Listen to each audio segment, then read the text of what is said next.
કેન્દ્રીય બજેટ 2026 બસ હવે નજીક આવી રહ્યું છે અને દર વર્ષની જેમ આ આશા અપેક્ષાઓનું બજાર એકદમ ગરમ થઈ ગયું છે. હા, અને ખાસ કરીને રિયલ એસ્ટેટ ક્ષેત્રમાં તો જાણે માંગણીઓની એક લાંબી યાદી તૈયાર જ હોય છે. બરાબર. પણ આજે આપણે જે ક્ષેત્રની વાત કરવાના છીએ એટલે કે રિયલ એસ્ટેટ, એની અપેક્ષાઓમાં મને આ વખતે ખબર છે એક નવાઈની વાત લાગી. શું વાત છે? સામાન્ય રીતે તો એમની માંગ હોય છે કે હોમ લોન સસ્તી કરો, ટેક્સ ઘટાડો, આવી બધી બૂમાબૂમ હોય છે. એ જ તો. પણ આ વખતે આપણી ચર્ચાનો જે આધાર છે રિયાલિટી પ્લસનો એક લેખ, એમાં ઉદ્યોગના મોટા માથાઓના ઇન્ટરવ્યૂ છે અને એ વાંચીને એવું લાગે છે કે જાણે આખું સેક્ટર મોટું થઈ ગયું છે. તેઓ સરકાર પાસે આ વખતે કોઈ દિવાળી બોનસ નથી માંગી રહ્યા. ખૂબ સરસ રીતે તમે આ વાત મૂકી. મતલબ કે તેઓ પોકેટ મની નથી માંગી રહ્યા, પણ એક સ્થિર નોકરી ઈચ્છે છે. હા. આ એક માનસિકતામાં આવેલો બહુ મોટો બદલાવ છે. ભૂતકાળમાં તો દરેક બજેટ પહેલાં વ્યાજદર ઘટાડવાની કે સબસિડીની માંગણીઓનો જાણે ધોધ વહેતો. બરાબર. આ વખતે વાત પાયાના સુધારાની છે. તો ચાલો આ પરિપક્વ માંગણીઓને જરા ઊંડાણપૂર્વક સમજીએ. આપણે 3 મુખ્ય પાસાઓ પર વાત કરીશું.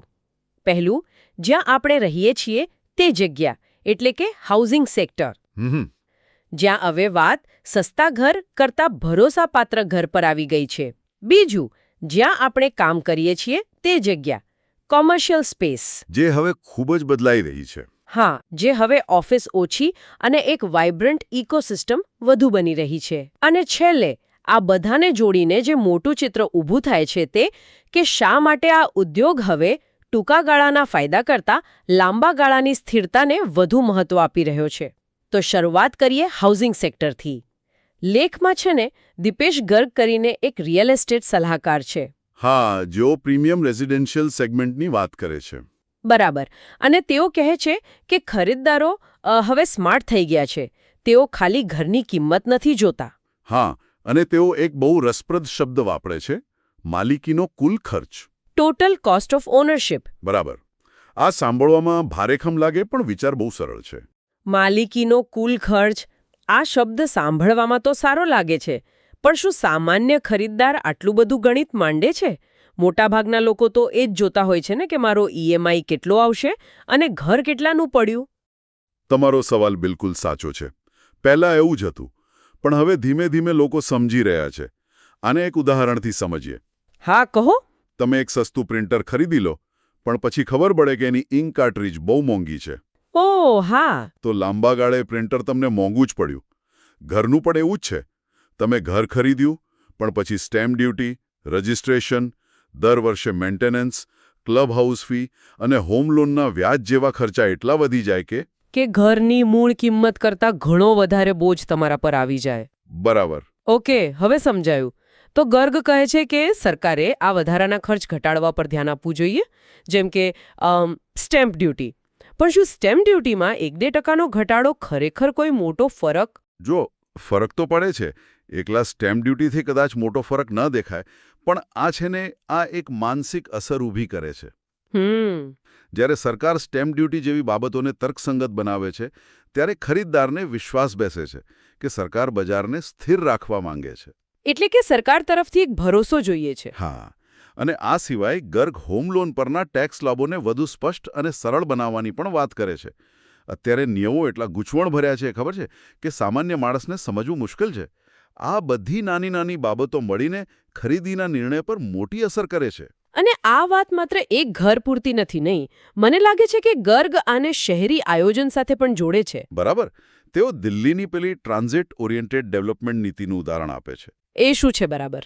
કલ્પના કરો કે તમે તમારા એપાર્ટમેન્ટમાંથી નીચે ઉતરો અને 5 મિનિટ ચાલીને મેટ્રો સ્ટેશન પહોંચી જાઓ. વાહ! એ જ બિલ્ડિંગમાં નીચે દુકાનો, કોફી શોપ અને કદાચ તમારી ઓફિસ પણ હોય, અને સામે જ બાળકો માટે રમવાનો બગીચો હોય. એટલે કામ પર જવા કે શાકભાજી લેવા ગાડી કાઢવાની જરૂર જ નહીં.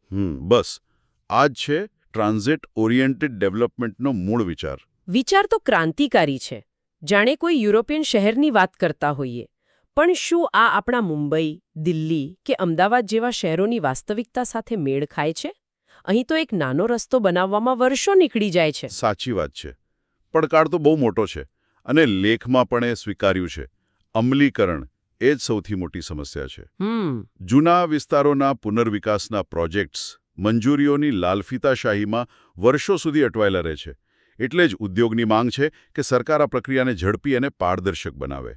આ માત્ર બિલ્ડિંગો બનાવવાની વાત નથી, આ શહેરોને રહેવા લાયક બનાવવાની વાત છે. પ્રીમિયમ સેગમેન્ટની વાત તો થઈ, પણ મારા જેવા સામાન્ય મધ્યમ વર્ગના માણસ માટે તો સૌથી મોટો સવાલ ઈએમઆઈનો જ હોય છે. હંમેશા. આ વિષય પર વાસ્કોન એન્જિનિયર્સના એમડી સિદ્ધાર્થ વાસુદેવન મૂર્તિએ એક રસપ્રદ વાત કહી છે. તેમણે વ્યાજ દર ઘટાડવા પર નહીં, પણ કોઈ બીજી જ વસ્તુ પર ભાર મૂક્યો છે, નહીં? અને આ બહુ જ વ્યવહારુ વાત છે.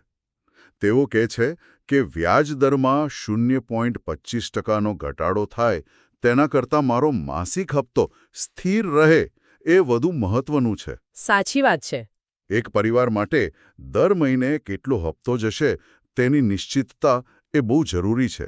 એટલે જ મૂર્તિ માંગ કરે છે કે હોમ લોનના વ્યાજ અને મુદ્દલ પર મળતી ટેક્સ કપાતની મર્યાદા વધારવામાં આવે. જેથી લોકોના હાથમાં વધુ પૈસા બચે. બરાબર. અને તેઓ વધુ આત્મવિશ્વાસથી ઘર ખરીદવાનો નિર્ણય લઈ શકે. આ તો થઈ ખરીદનારની વાત. પણ જે ઘર બનાવે છે તે ડેવલપર્સની પણ કંઈક સમસ્યાઓ હશે ને? બાંધકામનો ખર્ચ તો સતત વધી રહ્યો છે. ચોક્કસ. મૂર્તિ એ મુદ્દા પર પણ આવે છે. તેઓ કહે છે કે 2017થી સિમેન્ટ, સ્ટીલ, મજૂરી બધું જ મોંઘું થયું છે. એવામાં ટેક્સનો બોજ તેમને વધુ પરેશાન કરે છે. એમની બે ચોક્કસ માંગ છે. કઈ બે માંગ? પહેલી, કોર્પોરેટ ગેરંટી પરના જીએસટીમાંથી રાહત.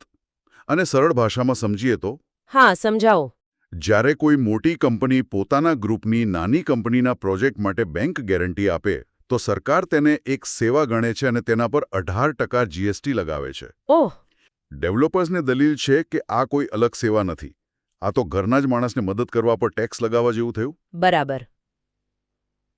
અને બીજી માંગ? બીજી માંગ છે બાંધકામ કરાર પર જીએસટી 18%થી ઘટાડીને 12% કે 5% કરવાની. અને એક માંગ જે આપણે વર્ષોથી સાંભળતા આવ્યા છીએ, રિયલ એસ્ટેટને ઉદ્યોગનો દરજ્જો આપવાની. આ માંગ તો લગભગ દરેક બજેટ પહેલા આવે છે. આટલા વર્ષોથી આ કેમ સ્વીકારાઈ નથી? શું વાંધો છે આમાં? આ બહુ મહત્વનો સવાલ છે. ઉદ્યોગનો દરજ્જો મળવાથી સૌથી મોટો ફાયદો એ થાય કે ડેવલપર્સને બેંકો પાસેથી સસ્તા દરે અને સરળતાથી લોન મળે. એટલે કે સંસ્થાકીય ધિરાણ. હા.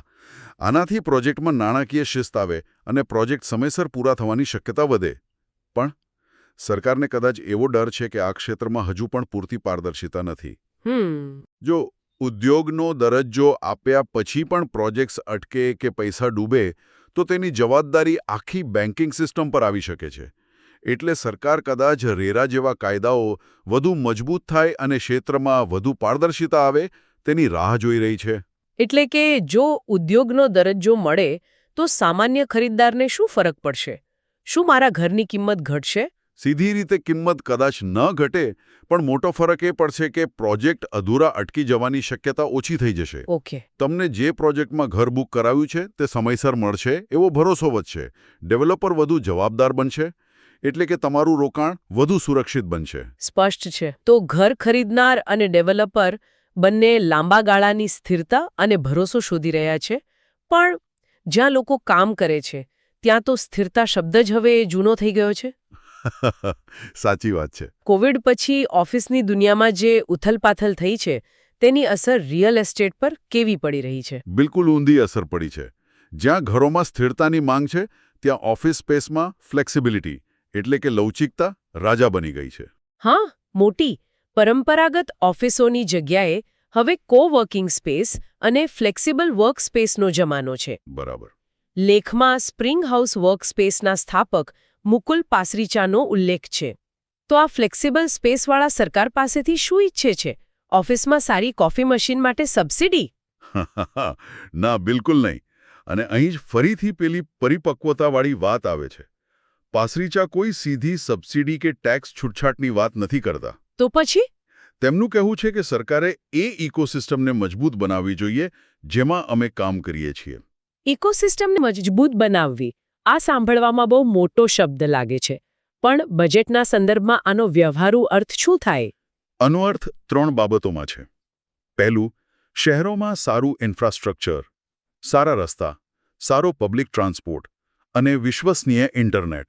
ઠીક છે. બીજું, વ્યાપાર કરવાની સરળતા, એટલે કે નવી કંપનીઓ શરૂ કરવા અને ચલાવવા માટેના નિયમો સરળ બનાવવા. અને ત્રીજું અને સૌથી મહત્વનું, MSMEs એટલે કે નાના અને મધ્યમ ઉદ્યોગોને પ્રોત્સાહન આપવું. એક મિનિટ.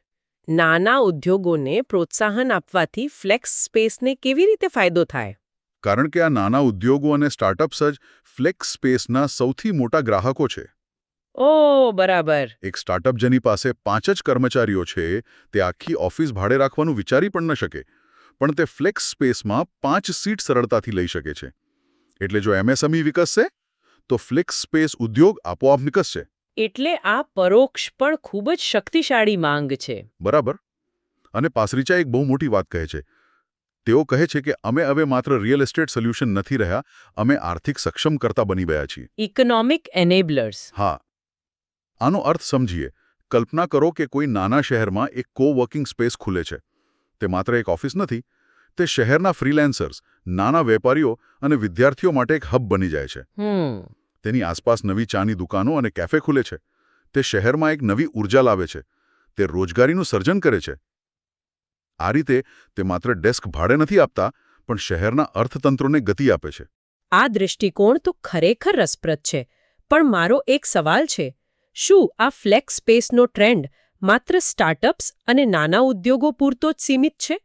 શું રિલાયન્સ કે ટાટા જેવી મોટી પરંપરાગત કંપનીઓ પણ હવે આ મોડલ તરફ વળી રહી છે? ખૂબ સારો પ્રશ્ન છે. શરૂઆતમાં એવું જ લાગતું હતું કે આ માત્ર સ્ટાર્ટઅપ્સ માટે છે, પણ હવે મોટી કંપનીઓ પણ આનો ભરપૂર ઉપયોગ કરી રહી છે. કેવી રીતે? દાખલા તરીકે, કોઈ મોટી IT કંપનીને અમદાવાદમાં એક નવો પ્રોજેક્ટ શરૂ કરવો છે, જેના માટે 50 લોકોની જરૂર છે. હવે આ 50 લોકો માટે આખી નવી ઓફિસ લેવી, તેને સજાવવી અને તેનું સંચાલન કરવું એ એક મોટો માથાનો દુખાવો છે. બરાબર. તેના બદલે તેઓ કોઈ સારા ફ્લેક્સ સ્પેસમાં 50 સીટ ભાડે રાખી લે છે. પ્રોજેક્ટ પૂરો થાય એટલે ખાલી કરી દે. આનાથી તેમને ખર્ચ અને સમય બંનેમાં બચત થાય છે. ઓકે, તો હવે આ પપડાઓને જોડીએ. એક તરફ પ્રીમિયમ ઘર ખરીદનાર જે માલિકીનો કુલ ખર્ચ જોઈ રહ્યો છે, બીજી તરફ પહેલીવાર ઘર લેનાર જેને સ્થિર EMI જોઈએ છે, અને ત્રીજી તરફ ઓફિસ સ્પેસ જે ઇકોસિસ્ટમની સ્થિરતા માંગી રહી છે. આ બધામાં એક સામાન્ય દોરો દેખાય છે. બિલકુલ. અને તે દોરો છે અનુમાનિતતા અથવા પ્રિડિક્ટેબિલિટીનો. કોઈને પણ ટૂંકા ગાળાનો ઉભરો કે સટ્ટાકીય ઉછાળો નથી જોઈતો. ઘર ખરીદનારને એ ભરોસો જોઈએ છે કે તેનો EMI અચાનક વધી નહીં જાય. ડેવલપરને એ ભરોસો જોઈએ છે કે નિયમો રાતોરાત નહીં બદલાય. અને ફ્લેક્સ સ્પેસ ઓપરેટરને એ ભરોસો જોઈએ છે કે અર્થતંત્ર સ્થિર રહેશે, જેથી તેના ગ્રાહકો ટકી રહે.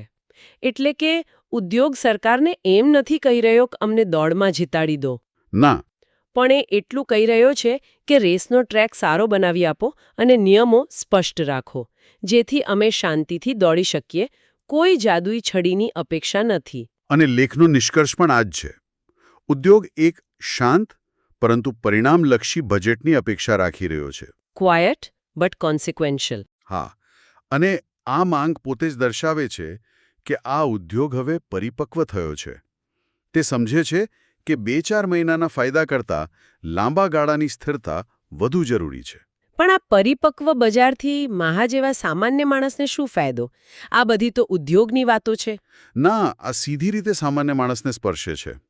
જ્યારે બજારમાં સ્થિરતા હોય, ત્યારે પ્રોપર્ટીના ભાવમાં અચાનક મોટા ઉછાળા કે કડાકા નથી આવતા. બરાબર.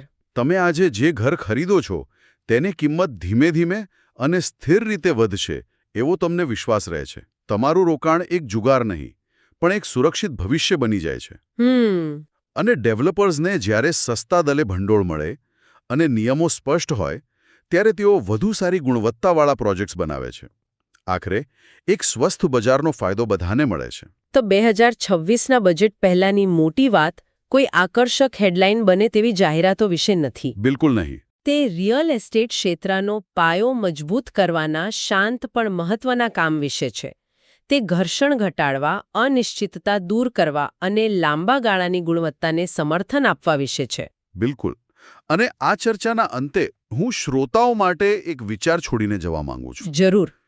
આપણે જે સ્ત્રોતની ચર્ચા કરી, તેમાં ટકાઉપણું અને ગ્રીન બિલ્ડિંગ માટે પ્રોત્સાહનોનો ઉલ્લેખ પણ છે. હા, દીપેશ ગર્ગે તેનો ઉલ્લેખ કર્યો હતો. તો આના પરથી એક મોટો સવાલ ઊભો થાય છે.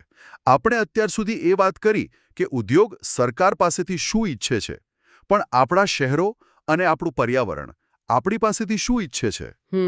જેમ જેમ ભારતના શહેરો વિકસી રહ્યા છે, ત્યારે આપણે આવાસની તાત્કાલિક જરૂરિયાત અને પર્યાવરણની લાંબા ગાળાની સુરક્ષા વચ્ચે સંતુલન કેવી રીતે સ્થાપીશું? શું માત્ર સરકારી પ્રોત્સાહનો પૂરતા હશે, કે પછી એક ખરીદદાર તરીકે આપણે પણ એવા ઘરની માંગ કરવી પડશે જે પર્યાવરણને ઓછું નુકસાન પહોંચાડે, ભલે પછી તે થોડું મોંઘું કેમ ન હોય? આ એક એવો પ્રશ્ન છે જેનો જવાબ આગામી બજેટ કરતાં વધુ આપણા સૌના નિર્ણયો પર નિર્ભર કરે છે.